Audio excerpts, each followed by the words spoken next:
So, scheduled for our workshop today, I'm going to have to pivot because the piece that I wanted to show you on command is not cooperating in the moment. But that's okay. I'm sure it will be fixed soon. But we'll still talk about it. So I'm just going to pivot a little bit from what the plan was. So the topic for today is the importance of building your pipeline and using opportunities in command. Okay. So I'll have to just explain some things about the opportunities, and then in a future workshop, or there are Marty Miller videos in our PC toolkit that you can use to learn more about how to use the opportunities. So let me ask you, when I say building pipeline, what does that mean to you? Thank you for turning your camera on, Rochelle.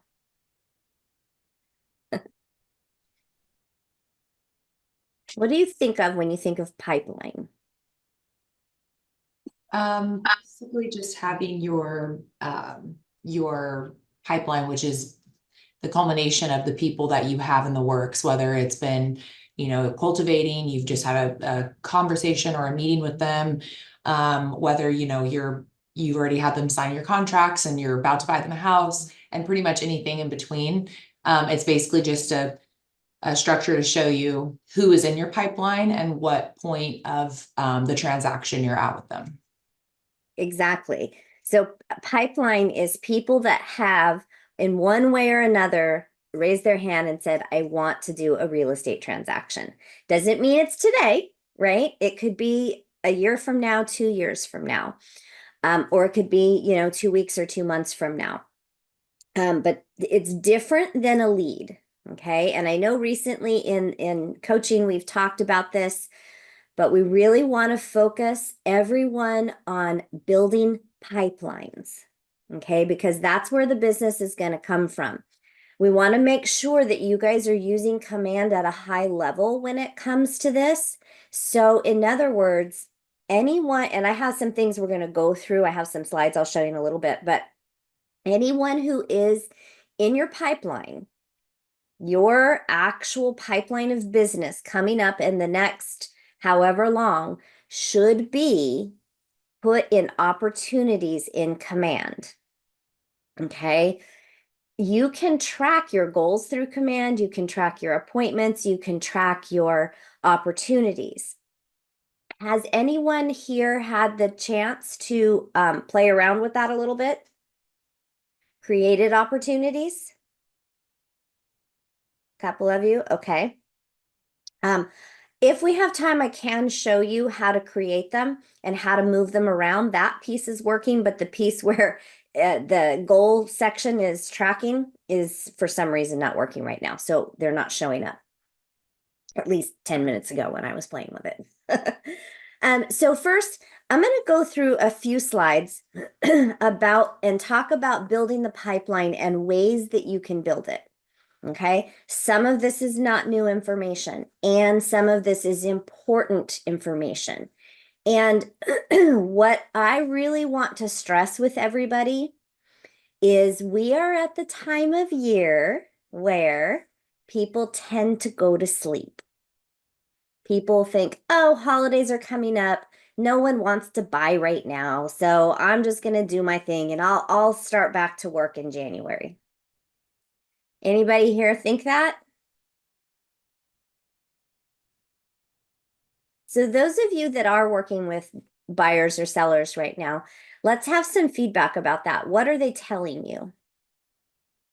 I think a lot of buyers and sellers right now are, well, personally, I know a lot of people are feeling weird with the election and all of that. So I think that had a little bit of an impact. And I also know that interest rates are kind of creeping back up. I'm just letting everyone be aware that once this kind of shift happens, things settle down. 2025's projections. I don't have a crystal ball, right? But we see things coming back down. And really then it's going to be a buyer's market, and your competition is going to be pretty tough in terms of, right, other contracts, other offers that you're going to be going up against. So it's going to be more difficult on the buy side to really have, you're going to have a really strong offer, and you're just going to have to know that the competition level is going to be different moving forward. So anybody who is in that where they're pre-approved and they're ready to go and they're looking, but they're on the fence, they want to wait a little longer and just hold off just for interest rates and things to drop. I'm like, don't wait too long. Really, it's not the fear of missing out, it's the fear of not getting what you actually want. And that's always present when you see this kind of shift in the market. So that's my 2 cents. Thank you. And that's so true. And let's expand on that a little bit before I share the slides. So right now, interest rates are starting to creep back up. And throughout this year, they've went down a little, they've come up a little, they've went down a little. Last year, everybody was saying by summertime, which is now come and gone, rates were going to be down. And that was the projections. And then the Fed reduced the rate, which, by the way, is not tied to mortgage rates. And that a lot of people get confused by that. It can be an indicator that mortgage rates will go down, but it doesn't mean they will. Right. So, but if your buyers are waiting for the perfect rate, whatever that is for them, or for rates to go down, and people that were waiting since last year and they're still waiting because rates go up and down, they've lost out on a year, 6 months, whatever, of equity already. So it can't be about the rate. It has to be about, can they afford the payment? Can they afford the house?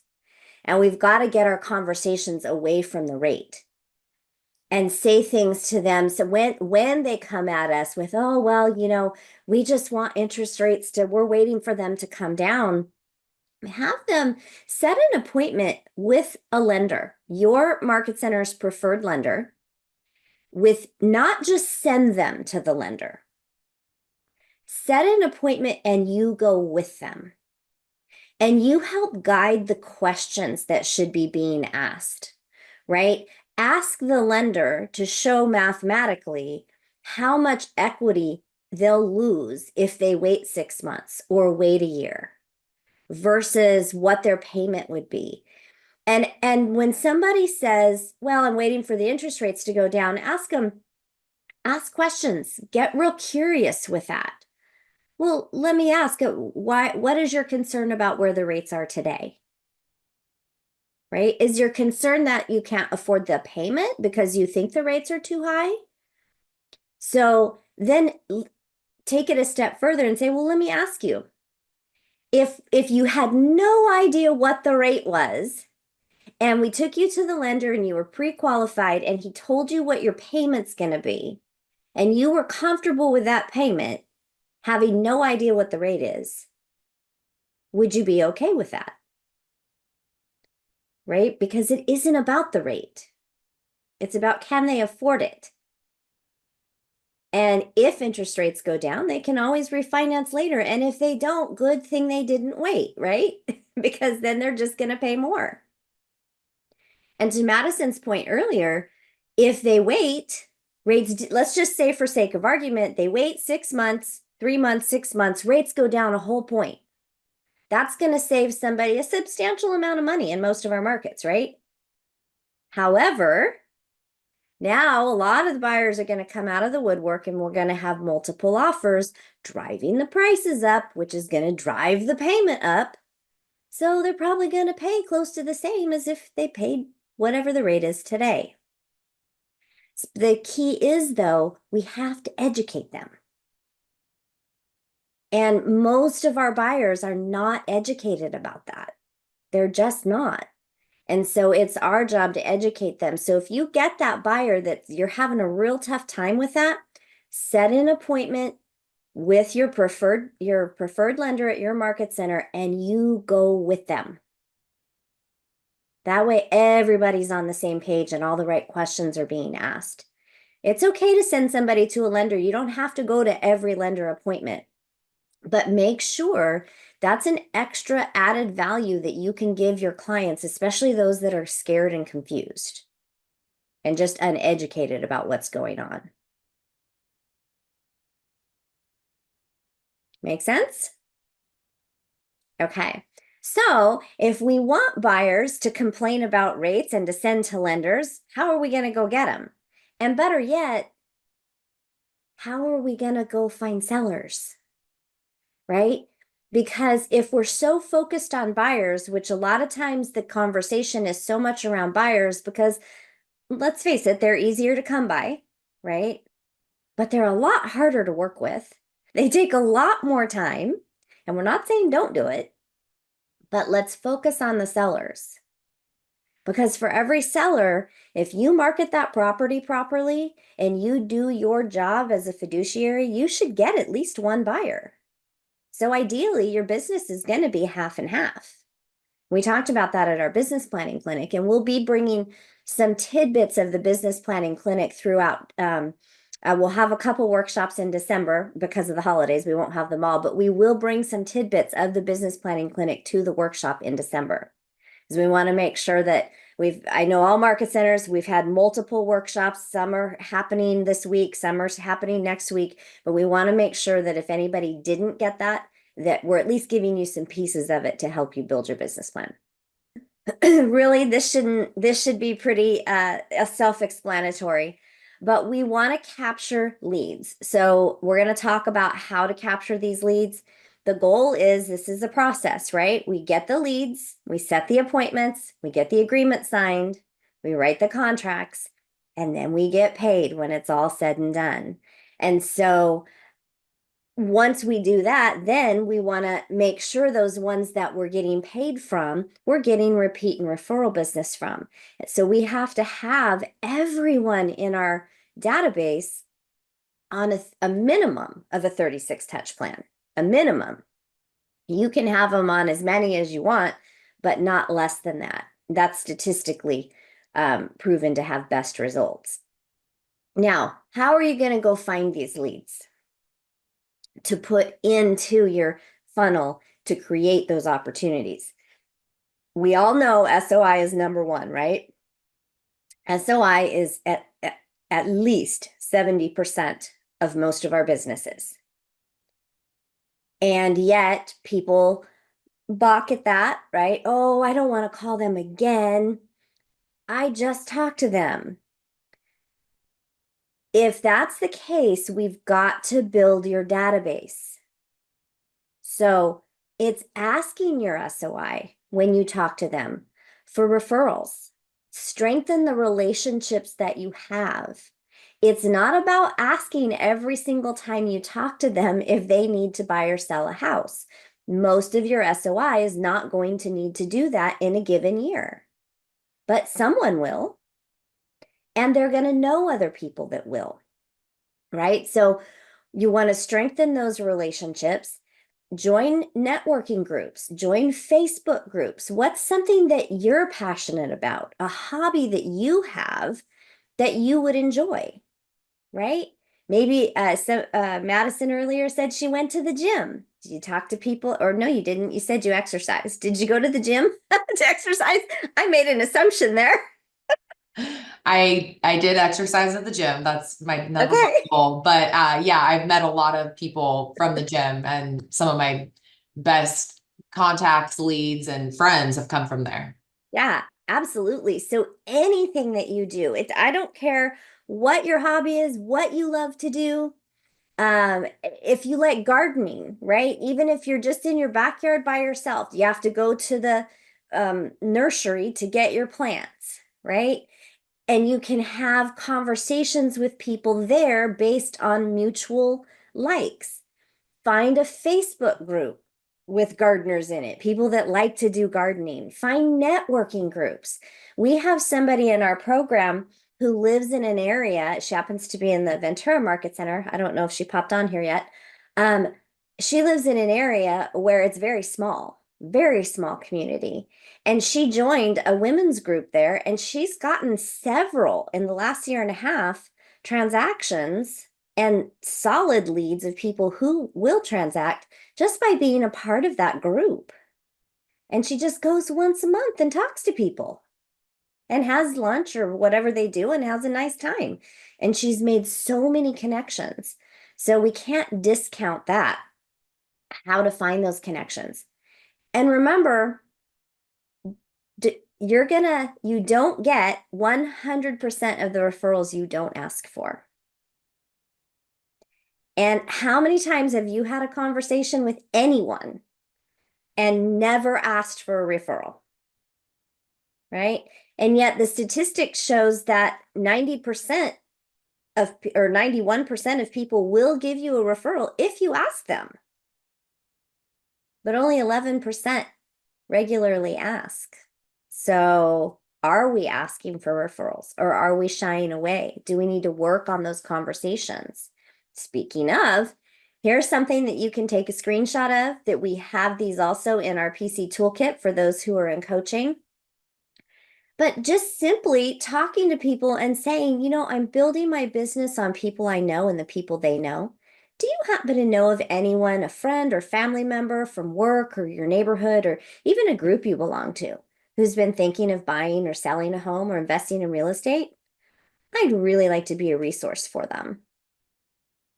Right? And then depending on what they say is how you'll respond next. If they say, I can't think of anyone right now, well, if you hear someone with a real estate need, will you keep me in mind and let me know right away? And I would take that one step further. And I would say, would it be okay with you if I called you in about 4 weeks and asked you this again, just in case somebody talked about it at work and you forgot? Right? Ask for permission to call them. Then when a month comes up and you call to ask, they gave you permission. And that takes the sting out of, oh my gosh, do I really have to call? Right? Here's just a few. There are so many ways. This is a very small list of a few ways that you can build your pipeline. Open houses are one of the best ways to build your pipeline. Now, they're a great way also to add to your database, but we want to find the people who want to do business. And open houses, the majority of people who visit them have or will soon have a real estate need. Yes, we know there's looky-loos, there's that, and the 80-20 rule, right? But this is where you're going to find people to put not just in your database, but also in your pipeline. And don't think it's all buyers. There is a lot of listings that have been gotten from open houses because a lot of those buyers need to sell houses, right? We've already talked about networking events. Client events are an amazing way to build your pipeline, to build your database. And client events don't have to cost you a penny. You can get your local vendors to help you with these, or it could be even something that you host on Zoom. I remember when we all had to be on Zoom, and I did something one time where I cooked one of the things that I'm famous for, and everybody cooked along with me. So, I mean, think outside the box. It doesn't have to cost anything. And if it's on Zoom, you can say, let's have coffee and conversation. Let's get on a Zoom at 10 a.m. in our jammies and fuzzy slippers now that it's getting colder with a cup of coffee and just talk. You invite 10 people from your database who you think know somebody and have each one of them invite 2 people. If 10 people show up and each one of them invites 2 people, and let's just say only one of the 2 shows up, that's 10 new people you're going to add to your database, right? It doesn't matter if your event's on Zoom or in person, the same thing works, right? It could be, I'm going to be at the coffee shop from 10 to 11 a.m. Come down and say hi, ask any questions. The first 5 people, I'll buy a cup of coffee, right? Put some limits on it if budget is an issue.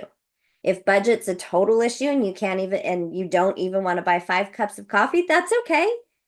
Just have them come talk to you. Just say, hey, I'm going to be here if you want to come chit chat.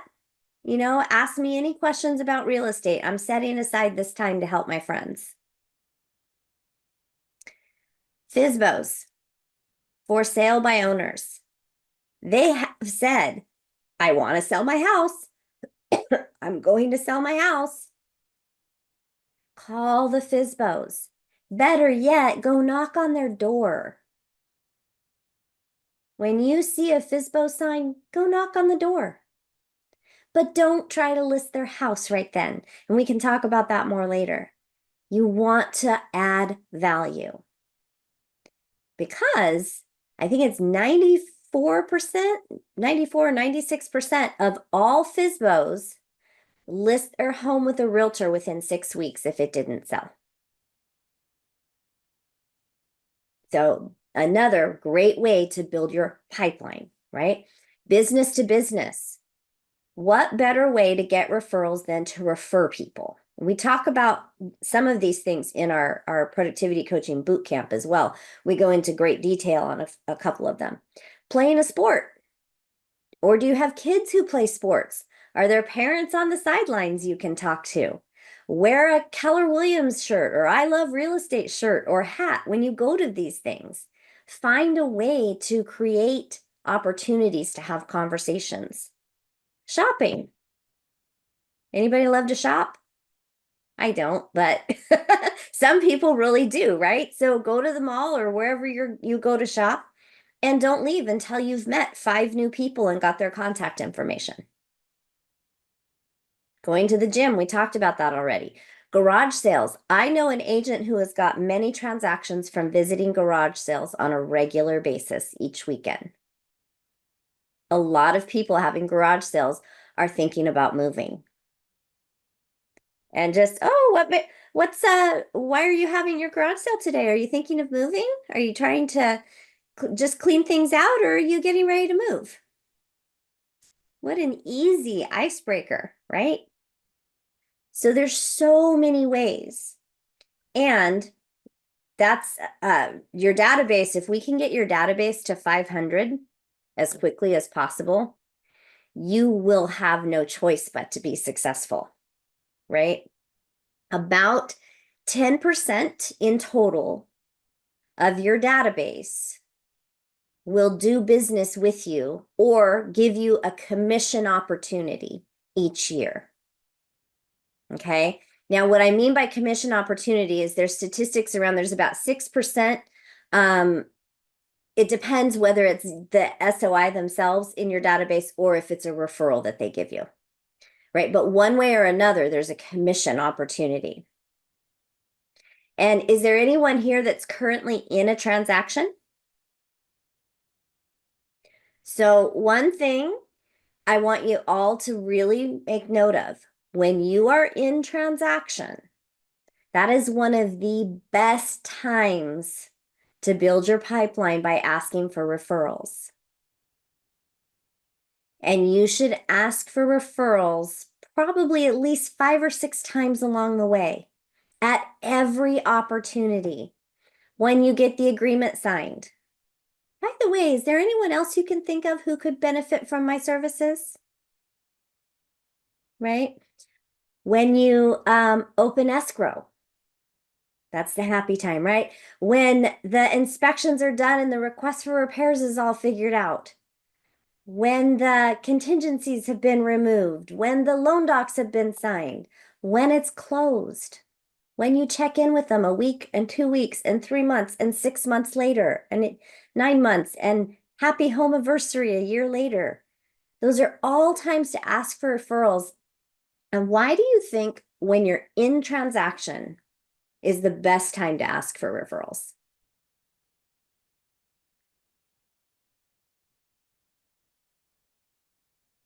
Your Uh, relationships. Go ahead. I think in transaction we are meeting so many other people rather than the buyer or seller, like a screw staff, like the other people is just involving during the transaction, and we can present ourselves to the more professional people in that business. I think so. That's very true. Any other things you can think of why it's a great time to ask for referrals? Let me tell you a quick story. Now, some of you might have heard this, and I apologize if a couple of you have probably heard this. So bear with me. My son moved to Australia about 8 years ago. And I never thought about Australia, never paid attention to anything Australia except when I was like in the fourth grade and had to do a report on it. And I really wanted to go to Australia back then. And then I forgot about it. Well, fast forward 8 years ago, my son moves to Australia.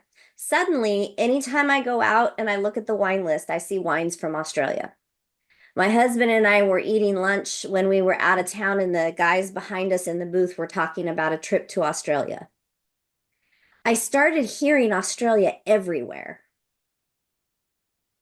Why?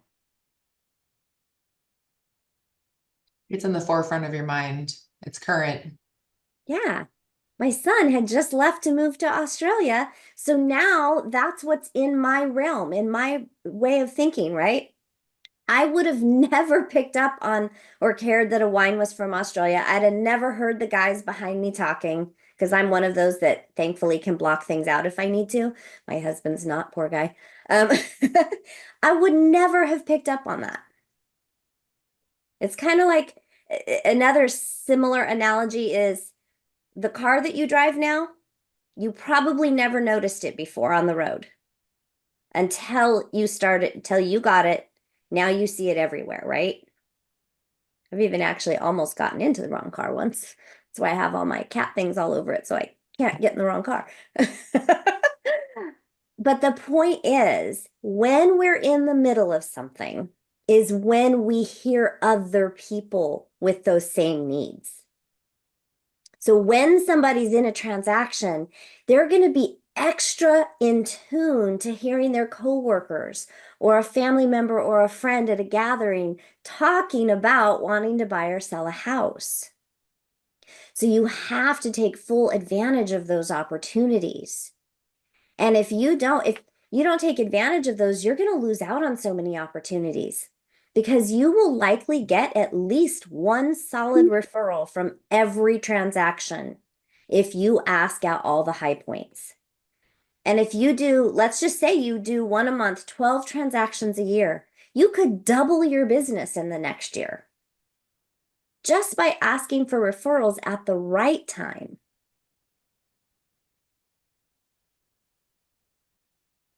Is that a new thought to anyone? Mhm. So not only does what we say matter, but when we say it matters. Right? And just a little tidbit. I'm not a book pusher by any means, but I do happen to really like exactly what to say. And there's a real estate volume that can help you out. Yeah, those in the coaching program, we have some scripts to help out with that or some conversation helpers to help out with that in the toolkit. The key is you got to ask. You just got to ask. What was the point of getting uncomfortable to pick up the phone and have a conversation if you're not going to ask the key questions? You might as well not do it.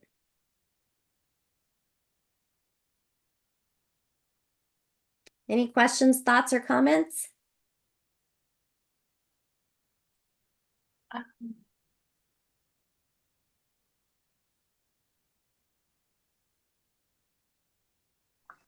I feel like asking for referrals and bringing this up is gonna help me long term because I've never really done that. And I always forget. I don't know why in the moment I always forget. Like it always slips my mind asking. Like we just talk about what we need to talk to, and it's like okay, bye bye. And but it always slips my mind. But I always need to keep in mind when I'm talking to them, like ask for the referral at the end. But I'm Yeah. a person that always forgets. Yeah, well, remind yourself before appointments, remind yourself before phone calls, right? Because not only is it the perfect time because they're more in tune to hearing others, it's also the perfect time because at all the high points, they're happy. That's when they want to give you referrals. That's when they want to refer you. So please take advantage of that. So, is there anything that we talked about today, like some of the short list that I showed you about ways to build a pipeline that you'd like to hone in more on?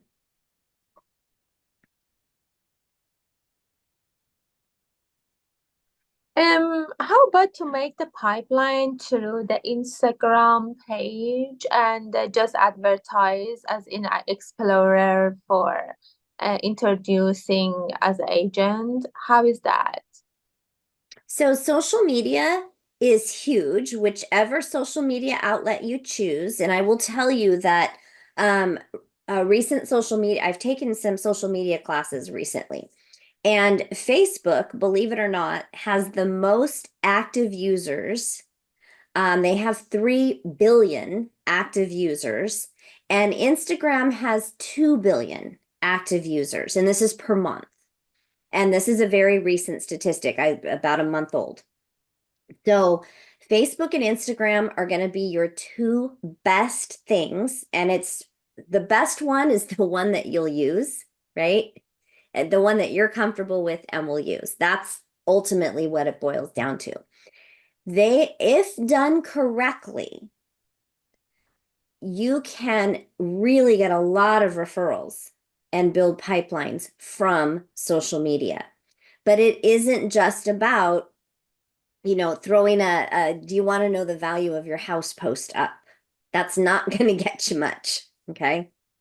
It's about letting people get to know you. And we've talked about this recently, and you can go into the YouTube page where we post these. We did recently have a whole workshop that we talked about social media.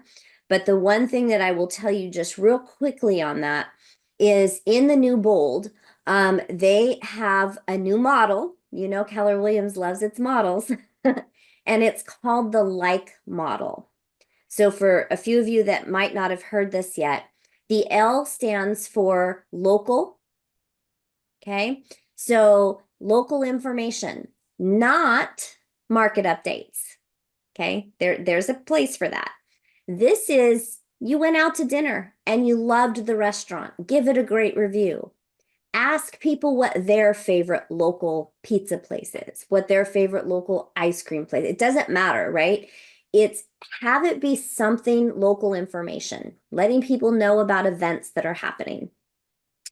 The Like, the I stands for information.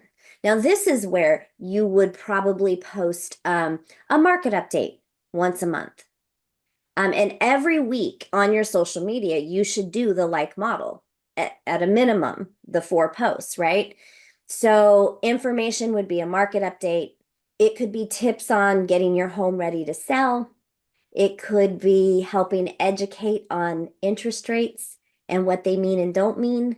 We talked about that earlier, right? It can be anything of value, but don't make things that everybody else does. Make yourself stand out. Too many people post, you want to know the value of your house? Nobody cares about that until they need it, right? So, and if you want to ask people if they want to know the value of their house, ask them personally when you talk to them. There's nothing wrong with that. There's nothing wrong with helping that, but don't do the social media post about that. Okay. They're overdone. And I can guarantee you, if you're somebody that gets like 100 likes on everything that you post, and then you go post that, you might get 2. It will go way down. Okay. The K. The K is for know me. So posting things to help people get to know you. Who are you? What do you like? What are your hobbies? And I know some people have a hard time putting those things on social media. And so nobody's asking you to post anything you're not comfortable with. Please don't do that. And like everybody knows that I love cats because of my social media. And if you don't know I love cats, you just haven't looked at my social media, and that's okay.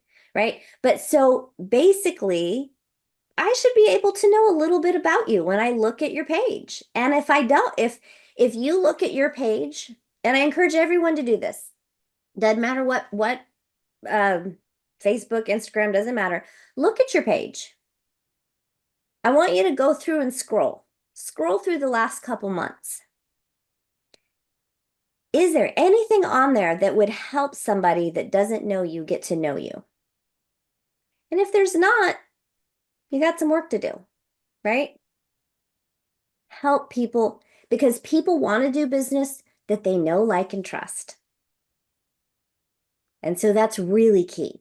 So then the E of the like is engagement. So posting things like asking a question that needs an answer, right? Something that will help them engage with you. You could put a call to action on it. You could run a contest.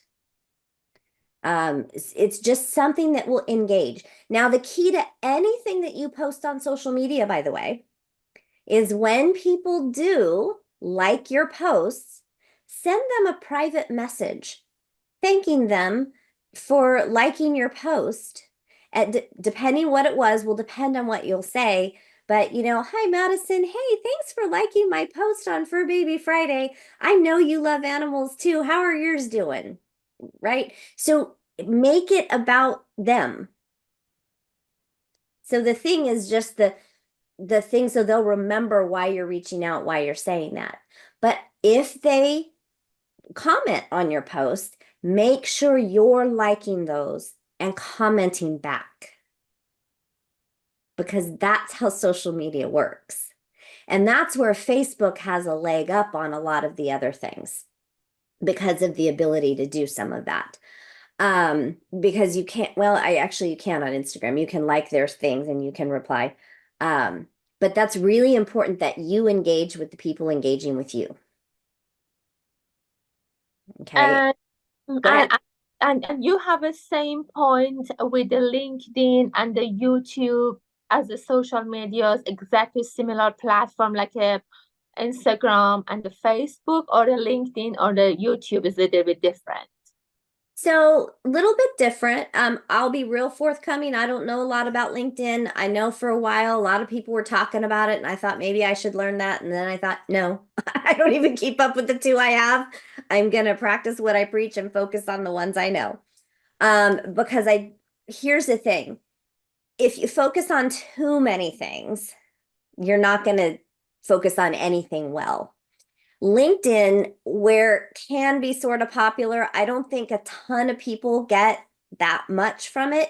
And there are people that use it to a super high level and do get things from it.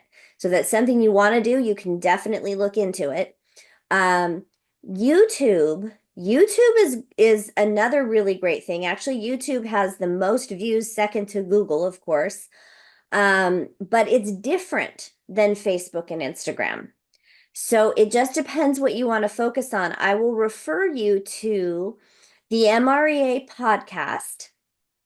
And some months ago, there was a gentleman by the name of Ken Pozak.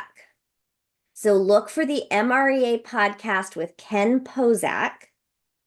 And he talked about how he built his business to gosh, I forgot the number he does. It's some crazy, insane amount of real estate in only 7 years using YouTube exclusively.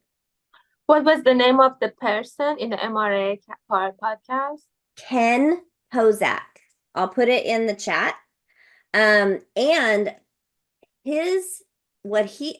don't know if I'm spelling his name right. It might be ACK. So sorry about that. Okay, right.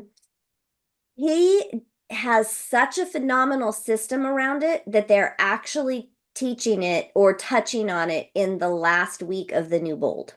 I see. So listen to that podcast because it is really phenomenal if that's something that you're interested in doing. Now, mind you, all of these avenues are great. Please, no one think you need to go do everything at once. Mm-hmm. Because Mm-hmm. remember, what we focus on expands. So if we're focused on way too many things, we're not going to expand any of them. Mm-hmm. Okay. And then Jodi, what was the E for like? Engage. So we want to make sure that we're posting something that creates engagement.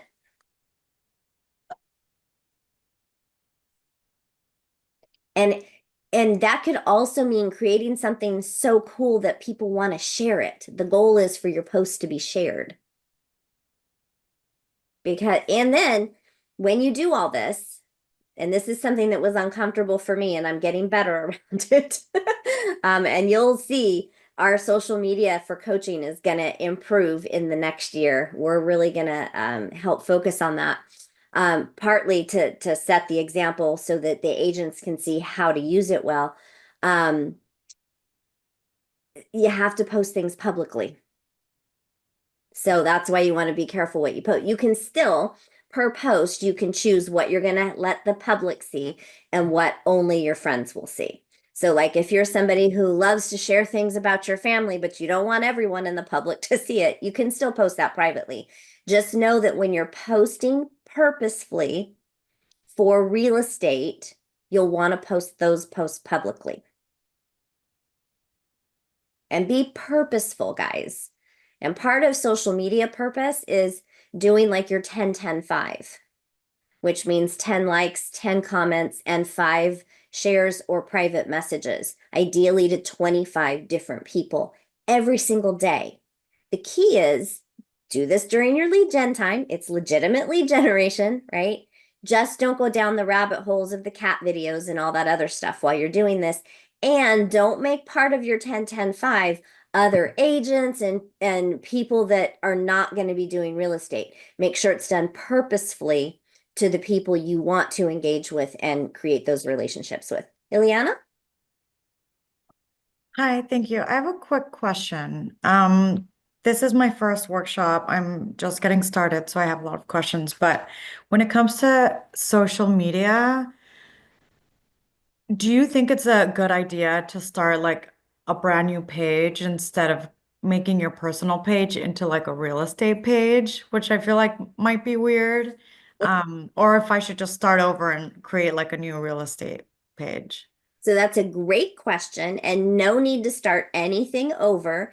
Just become purposeful with what you do moving forward. The caveat that I will say, and I'm not saying this would apply to you or anybody on the call, please understand that, but this is just a little bit of a PSA, if you will. Look at your page and make sure there's nothing offensive on it. Okay. If you like to go out to the bars at night and have drinks, that's nobody's judging. You shouldn't be putting that on your page if you're wanting to get business. Okay. Keep your posts neutral. We're living in a very charged world right now. You want to keep that off your page if you're trying to attract business. Okay. So, not telling anybody what to do or not do, just want to give you a couple little hints for using your social media purposefully. So, go back through your page and make sure there's nothing on there that's going to turn a potential client off. Okay, we want to be, when we're using social media with the intent to get business, we've got to be really careful about those things. Okay. As far as a business page, you should create a business page but well, should not necessarily. You can create a business page. A business page on Facebook, okay, is what's recommended, and keep some things current up there. Post your weekly or your monthly market update. If you're having an open house, when you're doing showings, you can do all of your extra real estate posts there. That's where you can ask people if they want to know the value of their home. But here's the thing. That's not going to get you business. That's where people can Google you and find you and have a place to land. It's almost better than a website these days. Not necessarily, but where people are going to get to know you and engage with you and want to use you is from your personal page. So you want to post enough on a business page to keep it current, but don't put too much emphasis into your business page. Okay, the emphasis needs to be on the personal page. And please don't share things from your business page to your personal page, because it has the same turnoff effect as that you want to know the value of your house post. Okay. If you want to post the same thing, you can, like if you're doing an open house, that's a totally good real estate post to do. You can post it on both pages, but actually post it. Don't post on business and share to personal. Does that make sense? Okay. The other thing, if you're going to create an Instagram page, and this is something that I'll be moving to, it's now recommended that you don't have necessarily a personal or a business page, that you have a creator profile. and we don't have time to go into all the details, and truthfully, I'm still learning those. But I did take a class on it and learned enough to know that that is the direction to go, and that's where I'll be refocusing, because the creator profile allows you to have a larger targeted audience. And it has a lot to do with, when you post videos and then put a song to it and have the stuff to read, and it goes to more people than just the people on your friends list or whatever they call it on Instagram. Hopefully that was helpful. Awesome. Thank you. You're welcome. Jody, real quick with the like model, since those are like 4 different things that you want to be posting, do you recommend posting one of those types of posts every week? So posting 4 times a week? I personally would. Okay. Thank you. If you're using social media purposefully, you're going to want to be posting daily, but being careful about what you post. And I recently, my coach, he brought a special guest, another MAPS coach who does great with branding. And so I took some notes. I've got to go through them. She opens her notes up, the little note app on your phone.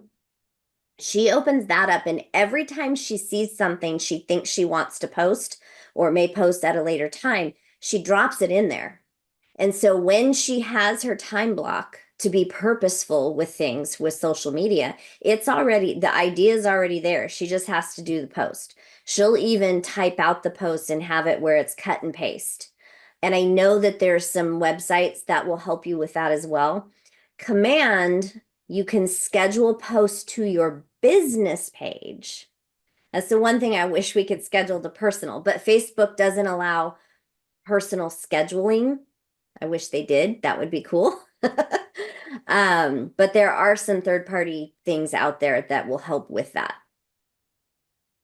But the key is know what you want to post is half the battle. So just as you see things throughout the day that are you, authentically you, right? Put those in your notes app. And then when it comes time to, you'll just have it to pull from, even if you don't post it for a month because it doesn't apply yet or something.